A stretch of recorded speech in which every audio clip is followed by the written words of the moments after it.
Hello everyone, today I will show you how to convert a PDF file to HTML multiple pages using Foxit PDF Editor. Open your PDF file with Foxit PDF Editor.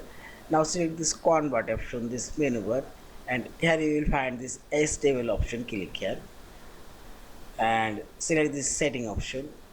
Here you can select all pages or specific pages, and this is HTML multiple pages is split it by document heading. Also you can split it by document bookmarks.